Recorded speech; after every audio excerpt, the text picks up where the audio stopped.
Que C.S. Lewis é unanimidade para quem gosta de boa literatura, isso não é novidade para ninguém.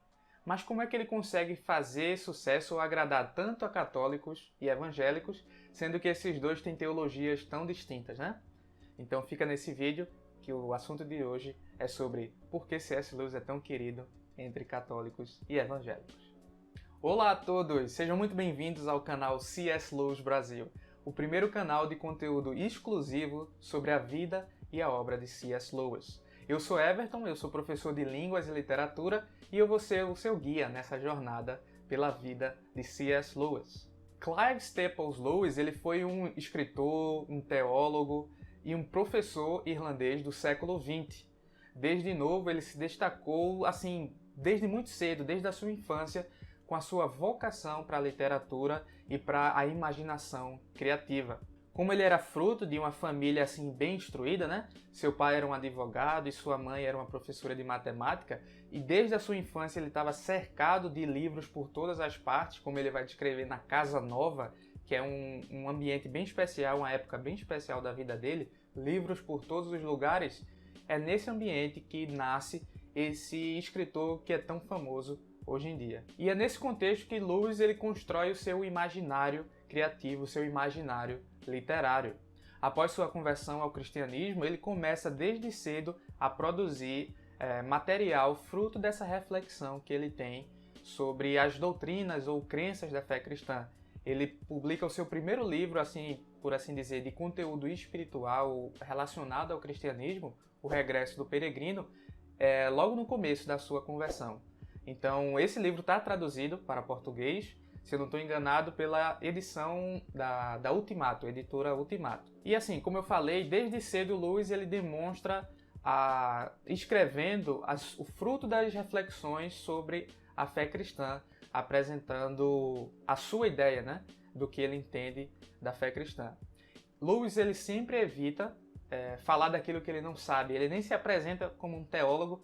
O título de teólogo é dado por fãs como eu e como outras pessoas a ele pela precisão e pela clareza que ele apresenta às ideias centrais do cristianismo. E um dos livros em que ele faz esse compilado daquilo que ele enxerga como o que é fundamental, o que nos une como cristão, é Cristianismo Puro e Simples, que na verdade é uma junção de palestras que ele deu na BBC no período da guerra, né? E ele tinha de apresentar essas ideias para o povo, né, que estava ouvindo ele, naquele ambiente catastrófico que foi a Segunda Guerra Mundial, de uma forma rápida e concisa, já que ele tinha por volta de 10 minutos em cada palestra. E ele se descreve como um leigo da Igreja Anglicana. Ele não busca entrar, pelo menos nesse livro e nessas palestras, né, ele não busca entrar em pontos que os cristãos tendem a discordar. Ele não vai entrar nos pontos da teologia, dogmática ou teologia sistemática, em que a maioria dos cristãos começam a divergir, sejam eles católicos ou sejam as divergências dentro do protestantismo. A ideia genial de Lewis, que talvez seja o ponto principal de por que ele é tão querido entre católicos e protestantes, é a ideia de juntar aquilo que os cristãos acreditam há muito tempo, a maioria dos cristãos, e focar em fatos.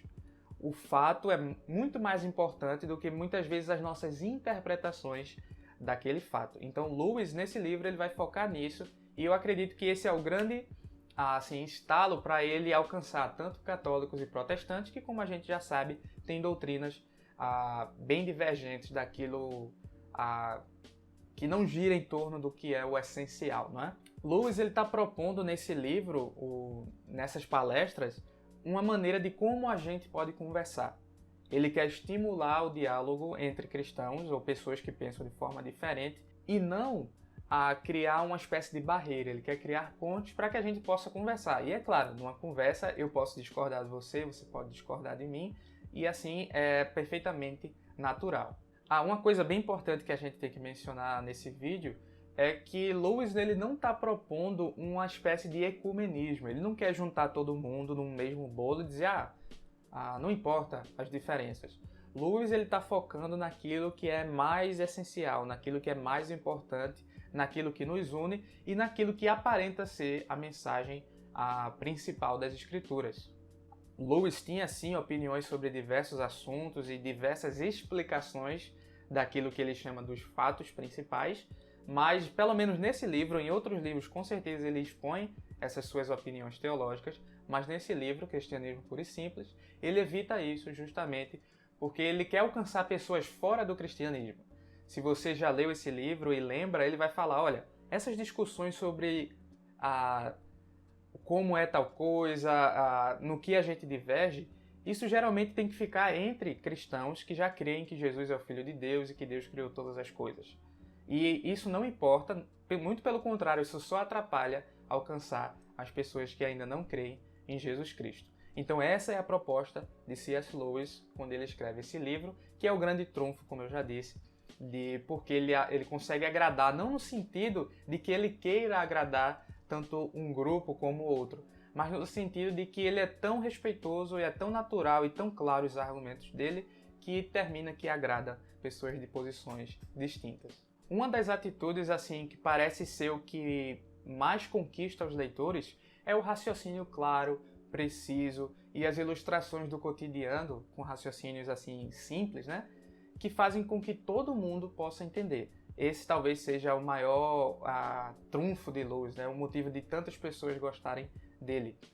Precisão no argumento, simplicidade e clareza. Ele consegue falar de um jeito que você se sente à vontade, você parece que está conversando com ele.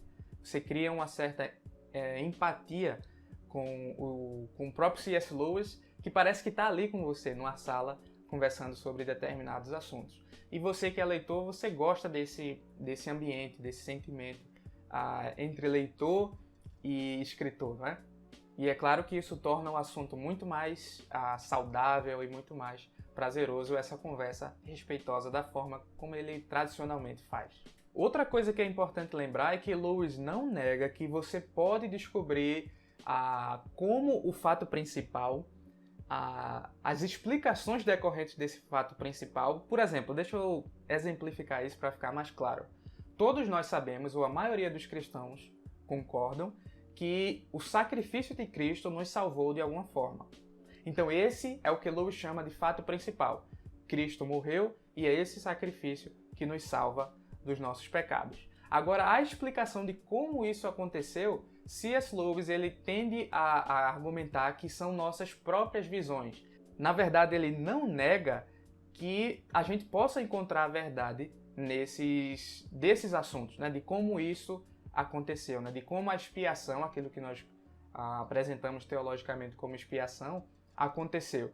Mas ele quer que a gente foque naquilo que é principal, que é Cristo morreu e isso fez com que meus pecados fossem perdoados. É isso que ele quer focar e é isso que ele considera essencial. Mas ele também acredita que algumas crenças, sim, elas têm que ser rejeitadas, elas não demonstram o que as Escrituras expõem e que a gente deve sempre ter essa busca pela verdade. Como um estudioso e professor de estudos clássicos, ele sabe o quanto a vontade e o procurar o sentido de procurar a verdade é importante para a vida tanto de estudos como religiosa. E é por essa série de razões que Lewis é tão querido, tanto entre católicos como entre evangélicos e até entre as próprias divisões, infelizmente a gente tem que usar essa palavra, entre os evangélicos e os protestantes.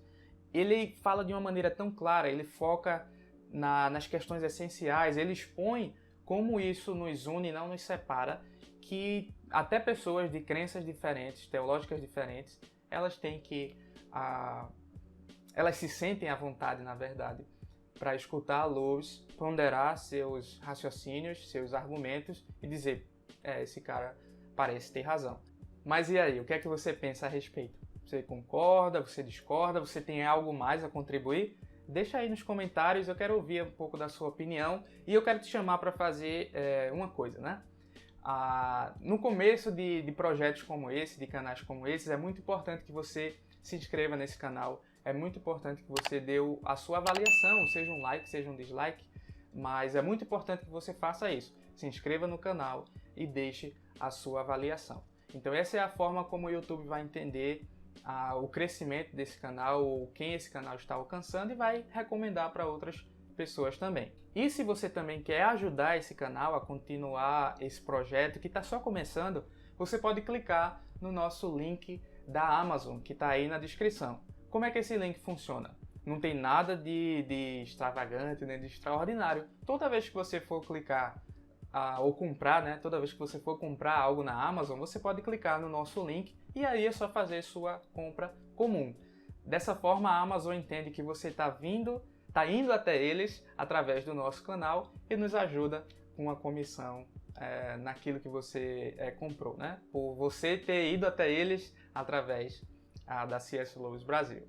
Então não esquece, se inscreve no canal, deixa sua avaliação, faça seu comentário elogiando, criticando ou até propondo outras visões. E também não esquece, se você quer ajudar, sempre faça suas compras clicando no link da Amazon aqui na descrição.